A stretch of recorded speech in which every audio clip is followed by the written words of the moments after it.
사도행전 2장 1절에서 13절입니다.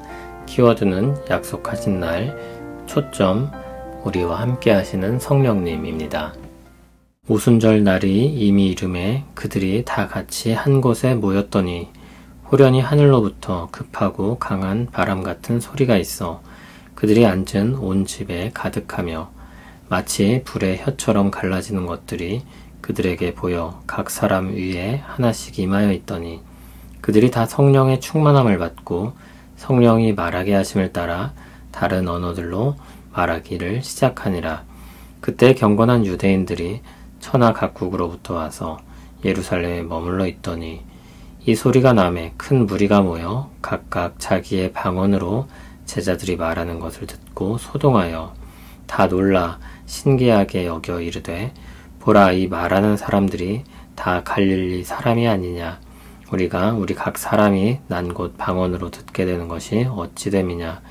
우리는 바데인과 메데인과 엘람인과 또 메소포타미아, 유대와 갑바도기아, 본도와 아시아, 부르기아와 밤빌리아, 애굽과 및 구레네에 가까운 리비아 여러 지방에 사는 사람들과 로마로부터 온 나그네 곧 유대인과 유대교에 들어온 사람들과 그레데인과 아라비아인들이라.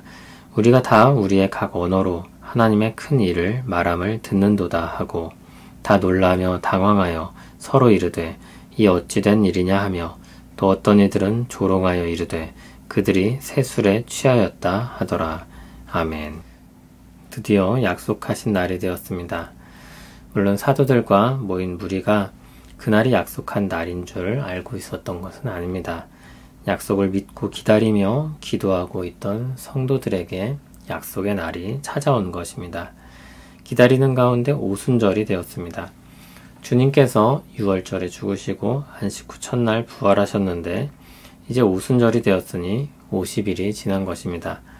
주님은 승천하시기 전 40일 동안 하나님 나라에 대해 가르치셨습니다. 그러면 승천하신 후 제자들은 10일 정도를 기다렸다고 볼 수 있습니다. 그들은 여전히 믿음으로 충성스럽게 기도하며 약속을 기다리고 있었습니다. 오순절에 함께 모여 기도하고 있을 때 하늘로부터 급하고 강한 바람 같은 소리가 있었는데 그것이 바깥이 아니라 집 안에 가득했습니다. 불의 혀처럼 갈라지는 것들이 보였고 각 사람 위에 하나씩 임했습니다. 약속하신 성령님께서 오셨음을 모두가 알게 하신 것입니다. 4절을 보면 그 증거가 또 나타나는데 모두 성령의 충만함을 받고 성령이 말하게 하심을 따라 다른 언어들로 말하기 시작했습니다.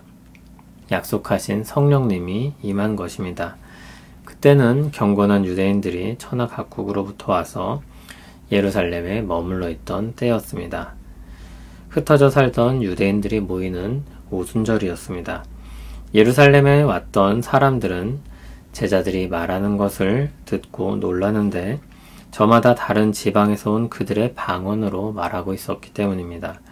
그들은 말하는 이들이 갈릴리 사람이라는 것을 알아보았습니다.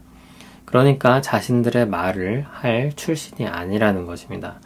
그럼에도 8절에 말하듯이 그들은 각 사람이 난 곳 방언으로 들었습니다. 외국어로 들은 것입니다. 9절에서 11절을 보면 그들이 난 곳들이 나열됩니다. 바데, 메데, 엘람, 메소포타미아, 유대, 갑바도기아, 본도, 아시아, 부르기아, 밤빌리아, 애굽, 구레네에 가까운 리비아 여러 지방, 로마, 그레데, 아라비아입니다. 모든 길이 로마로 통한다는 말이 있는데 모든 곳에서 온 유대인과 유대교에 들어온 사람들이 모두 예루살렘으로 모인 때였습니다. 그들 모두가 갈릴리 사람들이 각 언어로 말하는 것을 들었습니다. 그러면 그 내용은 무엇입니까? 11절 뒷부분을 보면 하나님의 큰일이라고 했습니다. 사람들은 방언, 즉 각기 살던 곳의 언어로 말하는 것을 들었고 들은 내용은 하나님의 큰 일에 대한 것이었습니다. 다 놀라지 않을 수 없었고 당황하지 않을 수 없었습니다. 어떤 사람들은 그들이 술에 취했다고 오해하며 그들을 조롱하며 말하기도 했습니다. 그렇게 약속된 성령님이 오신 날 놀라운 사건을 동반하며 하나님의 새로운 역사가 일어났음을 온 세상이 알게 하셨습니다. 이 일은 사도행전에서도 반복되지 않는 사건이었습니다. 성령님께서 예루살렘과 온 유대와 사마리아와 땅끝까지 임하시는 일은 계속해서 일어납니다. 그러나 폭발적인 이 사건은 다시 나타나지 않습니다. 이것은 하나님의 역사가 시작되었음을 보여주는 것이었습니다. 그래서 반복될 필요가 없었고 반복되지 않는 일이었습니다. 급한 바람이 일고 불의 혀같이 갈라지는 것은 이번 단 한 번이었습니다. 방언은 나타나기도 하고 나타나지 않기도 했습니다. 그러므로 그 자체는 성령님이 임한 증거가 되지는 못합니다. 반복되는 것은 성령님이 임하는 것이지 성령님이 임하시는 방식이 아닙니다. 그런데 그 놀라운 현상을 바라고 기대하는 것은 마치 변화산에서 초막 셋을 짓고 머물자는 베드로의 생각과 같은 것일 수 있습니다. 그 황홀하고 놀라운 경험을 더 계속해서 누리길 원하는 것입니다. 그것보다 더욱 강조하고 붙잡아야 하는 것은 무엇입니까? 성령님께서 그들을 일으켜 말하게 하신 것입니다. 하나님의 큰 일입니다. 하나님께서 일으키시는 하나님 나라에 대한 것이며 그것을 우리에게 가져오시고 얻게 하시는 그리스도에 대한 것입니다. 하나님의 큰 역사, 그것을 주목하고 강조해야 합니다. 그것은 복음에 대한 말씀입니다. 이어지는 사도행전의 내용을 보면 베드로가 부활하신 예수 그리스도를 증거하는 것을 볼 수 있습니다. 바로 그 복음에 대한 이야기입니다. 하나님께서 온 세상에 이목을 집중시켜서 결국 듣게 하시는 것은 하나님의 그 큰 일에 대한 소식입니다. 사람들이 가장 많은 곳에서 광고를 하려고 하는 것처럼 온 세상이 알도록 예루살렘에 각지에 온 사람들이 많던 그때 하나님은 놀라운 방식으로 복음을 선포하게 하셨습니다. 그렇게 예루살렘으로부터 시작된 복음의 불길이 땅끝까지 퍼져 나갑니다. 사도행전은 그 역사를 우리에게 보여주고 증거합니다. 그리고 그 일이 성령님의 임재를 통하여서 성령님의 권능으로 이루어지고 있음을 보여주는 것입니다. 그리고 우리도 그 역사에 동참하여 하나님의 큰 일을 말하는 영광을 얻으라고 인도하고 있습니다. 사도행전에서 복음이 온 세상으로 퍼져나가는 것을 보게 됩니다. 1장 8절에 말한 것처럼 성령이 임하시면서 예루살렘과 온 유대와 사마리아와 땅끝까지 복음이 전파됩니다. 예루살렘에서 제자들에게 성령님이 임하실 때 놀라운 사건과 함께 그 일이 시작됩니다. 하나님의 놀라운 역사는 믿는 자들에게 성령님이 임하시면서 일어났습니다. 그래서 교회는 계속해서 믿을 때 성령을 받았는지를 확인합니다. 사도행전 11장 17절에서는 믿을 때 이방인일지라도 성령을 받은 것을 보고 하나님의 역사를 확인했습니다. 19장 2절에서는 믿을 때 성령을 받았느냐고 묻습니다. 믿을 때 성령이 임할 것을 기대하고 있기 때문입니다. 믿을 때 성령님이 임하십니다. 그런데 이것은 우리가 보는 관점에서의 설명입니다. 우리가 깨닫지 못할 때 성령님은 먼저 일하고 계십니다. 고린도전서 12장 3절은 성령으로 아니하고는 누구든지 예수를 주시라 할 수 없다고 했습니다. 성령님께서 임하셔서 믿을 수 있게 되는데 그것은 우리가 깨닫지 못하는 가운데 일어나는 것입니다. 우리는 그것을 언제 확인합니까?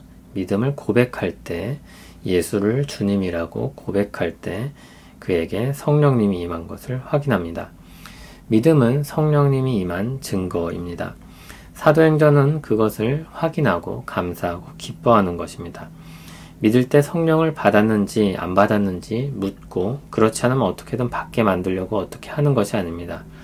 그럴 때는 복음을 다시 전하고 그것을 믿는지 확인합니다. 예수를 주님이라고 고백하도록 복음을 말하고 기다리는 것입니다. 믿는 자는 성령을 받았습니다. 그래서 고린도전서 3장 16절 같은 말씀을 보면 하나님의 성령이 너희 안에 계시는 것을 알지 못하느냐고 했습니다. 갈라디아서 3장 5절은 믿는 자에게 성령을 주신 것을 전제하고 말합니다. 야고보서 4장 5절은 우리 속에 거하게 하신 성령에 대해 말합니다. 요한일서 3장 24절에서는 우리에게 주신 성령을 말합니다. 그래서 에베소서 6장 18절에서 항상 성령 안에서 기도하라고 할 수 있는 것입니다. 믿는 자는 성령님이 그와 함께함을 믿고 도와주시기를 구해야 할 것입니다. 하나님의 큰 일을 전할 수 있도록 우리에게 임재하시는 성령님께서 도우시길 기도하는 것입니다. 그것을 위해 우리 모든 삶이 사용될 수 있도록 기도하는 것입니다. 그 기도는 온 세상을 위한 기도로까지 나아갑니다. 디모데전서 2장 1절 2절을 보면 모든 사람을 위해 기도하고 높은 사람들을 위해 기도하라고 했습니다. 그 이유는 우리가 주 안에서 살며 그 가운데서 복음을 전하기 위함입니다. 그것을 위해 온 세상을 위한 기도를 드리는 것입니다. 오늘 말씀을 새기며 우리에게 임하신 성령님을 힘입어 하나님의 큰 역사에 동참하는 우리 되길 바랍니다. 성령님께서 우리와 함께 한다는 사실은 얼마나 우리에게 큰 힘과 위로가 되는지 모릅니다. 성령님께서 우리를 보살피고 인도하실 것입니다. 우리에게 성령님을 보내주셔서 믿음을 갖게 하시고 성령님을 힘입어 살게 하시니 감사합니다.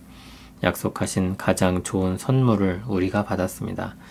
신실하신 하나님의 말씀과 역사를 따라 하나님의 큰 역사에 동참하기를 원합니다.